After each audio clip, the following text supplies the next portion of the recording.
Breaking news here on CBS Sports HQ. The Miami Hurricanes have gone down to defeat for the first time this season. And for a second straight season, it's Georgia Tech that hands them that first loss. The Yellow Jackets winning 28-23. Miami did try to stage a bit of a fight back in the fourth quarter, but they've been able to do it most of the season, but not this time. The Yellow Jackets survive. Fans storming the field. Another big win for the Yellow Jackets as Miami falls to 9-1. 28-23 the final. Cam Ward, not the best day for him, although the numbers don't necessarily point that way. 3 touchdowns, 348, 25 of 39. But most of the people who watch think that maybe he was a little bit off today. Arroyo, their biggest receiver, 82 receiving yards and a receiving touchdown. Restrepo also got one today. We had Philo come into the game here to replace Haynes King. He was 5 of 10 for 67. Also did a little bit of work on the ground. He had 13 rushing yards. And right near the end of the game there, Haynes King to Eric Singleton Jr. to kind of get this one down to a kneel-down point as the Yellow Jackets win 28-23 over Miami. Welcome inside our HQ studios. Jeremy St. Louis alongside Damian Harris. Danny Kanell is here. Makenzie Brooks as well. We're going to talk about these numbers here, but first some reaction. I mean, Yellow Jackets get it done for a second straight season over the Hurricanes. I got to toss to the man to my left because if I remember correctly, I hate to do this, Danny, but if memory serves me correctly, there was a man on this show named Danny Kanell that said the winning formula for football had turned into, oh, it's not great defense, it's just good enough defense. And man, if Miami did not show our own Danny Kanell just how wrong he is. Hey, just how wrong he was. I said just enough defense, not zero defense. And that's what you saw from Miami today, though. But you guys are right. I did think that Miami's offense was good enough to make up for a defense which hasn't been very good, but they were really bad today. And then you saw Cam Ward struggle like that. The comparison was 2019 LSU. I thought Burrow had the perfect season. Yes. And when you have a defense like this, you can't afford a game where your offense is off. You have to be on every single game. And I think it eventually, clearly, it caught up to the Canes today. But I'll eat some crow. I did not think this game was going to be a problem for them. They've had so many close calls. You're like, well, at some point you should wake up. I think now it's starting to become concerning. It's like, all right, with this team, which I think a lot of people thought was a championship contender, or at least a deep run in the playoff contender, what does this mean for the Canes? Because this is time some serious soul searching. Yeah, I don't think that, I mean, we talked about this. I'm not necessarily worried about them as far as still getting to the ACC championship. But again, I will bring up the point that I said earlier in the show. If you expect to be a championship caliber team, if you expect to truly compete with the 12 best teams in the college football playoff, you have to play better defense than this. And I'll even go as far as to Cam Ward, because Cam Ward, statistically, he played great, but he got himself in a lot of situations where he took sacks, where he took negative yardage on the play instead of just throwing the ball away.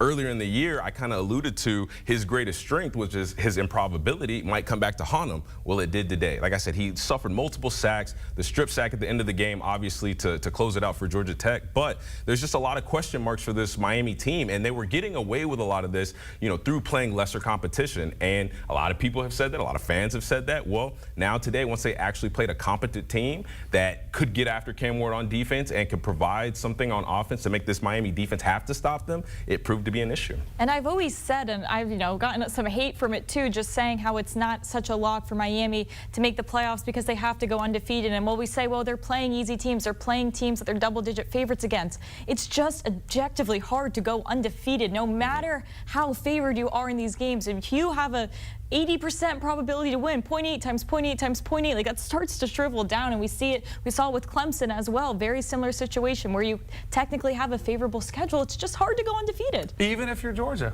I'm sorry, I couldn't resist. Yo, that came out of nowhere. Wow. That came out of absolutely nowhere. Haymakers and everybody out here. So, but I will say this, to your point, it is harder than ever. Like, and I think there's more parity, which is why I think the regular season records have to matter when we start considering, no matter what conference you play in, no matter what the competition is, there is no game where you can just show up. Yep. Like in college football today, at the Power 4 level, you have to be ready to go or you can get knocked off anytime. When I was in college, it wasn't really that way. You could show up and you could turn it on in the second half. I think for most of your teams, if you struggled early, you could just turn it on. You'd be fine. now the gap is just not that wide between the best teams in the country, like in the top 5, and probably the 40, but to the 1 through 40.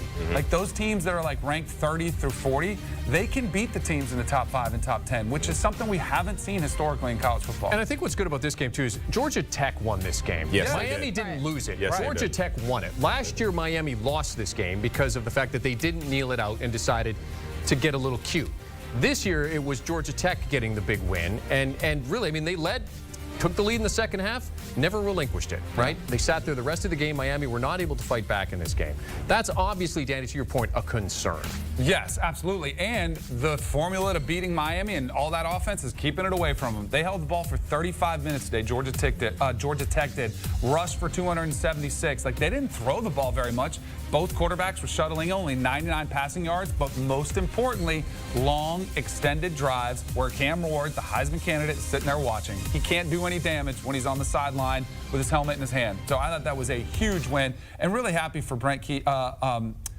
He's been phenomenal. Yes. He's somebody who played at Georgia Tech. He was an offensive lineman there. I think he fit perfectly, and I think what he's building there is a strong culture of belief and being able to play against anybody in the country and go toe-to-toe and back-to-back wins against Miami. That says a lot about what he's built. Absolutely. All right, so let's talk about what this means for the Heisman race, Makenzie. With Cam Ward's performance today, what happens? It's phenomenal watching that live, and you see him go up, you see him go down. When Miami was up, his odds were getting shorter. When Miami was down, his odds were getting longer, and that shows a direct correlation. As I've been saying for weeks now, you have to win out if you're Cam Ward and you want the Heisman, and now he sits at plus 650. He was tied at plus 185 going into today with Hunter, and you see Hunter, his path to the Heisman is literally just inheriting when the others downfall, and you see his odds get shorter just because Cam Ward lost a game. This guy hasn't played football in 2 weeks, and he just watched himself become the Heisman favorite, which is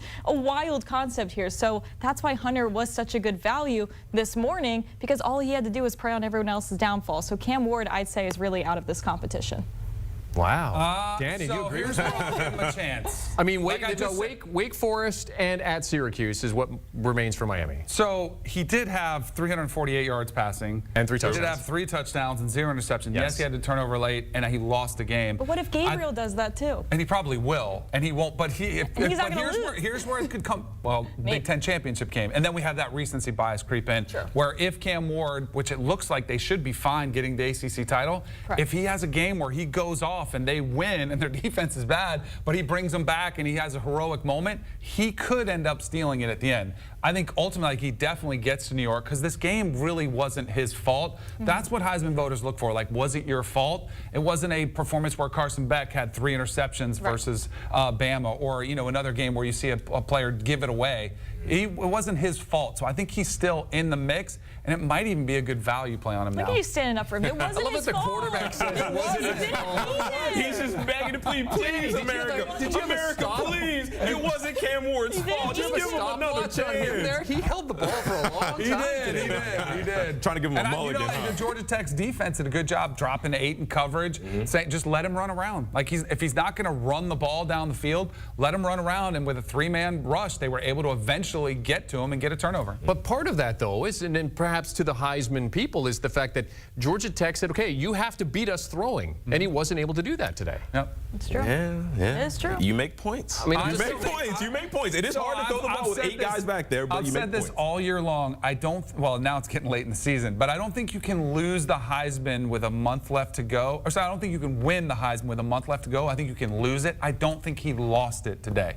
I think there are guys, though, that still have the chance to control their own variables. Yes. That will then, like, if Dylan Gabriel wins out and wins the Big Ten, like, how do you take Ward in that? Or if Jeanty, Travis Hunter gets to the Big 12 championship game, and he's still all Travis Hunter has to do is stay healthy. He just has to show up. He has the luxury of being such a rare, like, unicorn that we haven't seen in such a long time. All he has to do is show up and do what he does. It doesn't really matter if well, let me mince my words. I'm not going to say it does matter if they win or lose, but even to Danny's point, if it's not his fault, if he's locking down a receiver and he has 150 receiving yards and 2 touchdowns, his Heisman odds are going to continue to grow. Is that where it screws him though? Because he can be his fault considering he is on the defense and on the offense. Like, does that help you or hurt you at this point? I think it helps. It depends, like, I think it helps him more than it hurts him for sure. Yeah. And we were saying coming in that there is a world that exists where Ashton Jeanty sets the rushing record but does not go to New York. I think he's a big winner today. I think because I think he definitely closes the gap with Cam Ward at least. Now he kind of has to hope Dylan Gabriel loses, Travis Hunter loses, and then I think he's still in the mix where I thought he was more of a long shot coming into the weekend. But for Ashton Jeanty though, I'm having a hard time wrapping my head around this because we talk about he still has a chance, but truly, does he really have a chance?